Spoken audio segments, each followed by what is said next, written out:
Bonjour et bienvenue dans cette nouvelle capsule vidéo.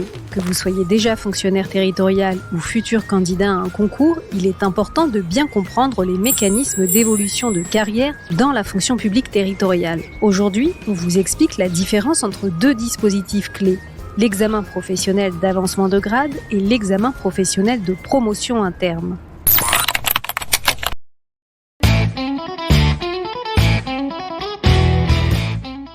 À un moment de sa carrière, chaque agent peut se demander quelle voie correspond le mieux à son parcours et à ses souhaits d'évolution professionnelle. Faire évoluer sa carrière dans la fonction publique territoriale, ce n'est pas qu'une question d'ancienneté.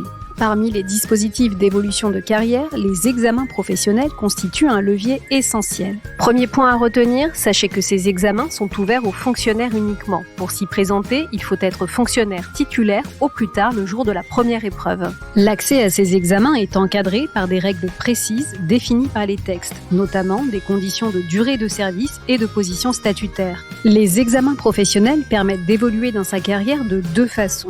Soit par un avancement de grade en restant au sein du même cadre d'emploi, soit par une promotion interne permettant de changer de cadre d'emploi pour accéder au cadre d'emploi immédiatement supérieur. Pour bien comprendre la différence, prenons les exemples de Yann et d'Alia. Yann est rédacteur territorial. Il exerce des missions administratives au sein d'une commune et souhaite progresser dans sa carrière. En passant un examen professionnel d'avancement de grade, Yann pourra évoluer au sein du même cadre d'emploi et accéder au grade de rédacteur principal de 2e classe, avec des responsabilités renforcées mais sans changer de métier.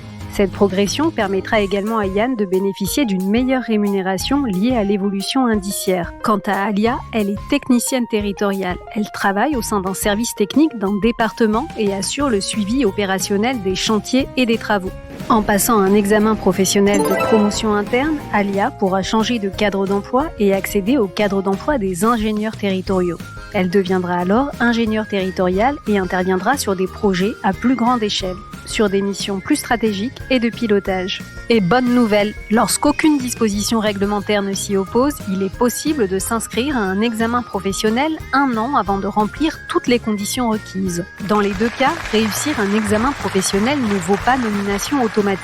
Une fois l'examen réussi, pour l'avancement de grade, les lauréats sont inscrits sur un tableau annuel d'avancement établi par ordre de mérite. L'examen reste valable sans limite de durée et les quotas sont vérifiés au moment de la nomination. La nomination dépend du respect des conditions statutaires, des quotas réglementaires et des besoins de la collectivité. Pour la promotion interne, les lauréats sont inscrits sur une liste d'aptitudes établie par ordre alphabétique. La réussite à l'examen est liée à la validité de cette liste et les quotas sont vérifiés dès son établissement. Les conditions de nomination doivent être remplies au 1er janvier de l'année d'établissement de la liste. Chacun avance à son rythme dans sa carrière, mais vous l'avez compris, dans la fonction publique territoriale, les examens professionnels sont des dispositifs essentiels de l'évolution de carrière. Bien les comprendre, c'est mieux préparer la suite de votre parcours. Merci d'avoir suivi cette capsule et à bientôt pour un prochain rendez-vous.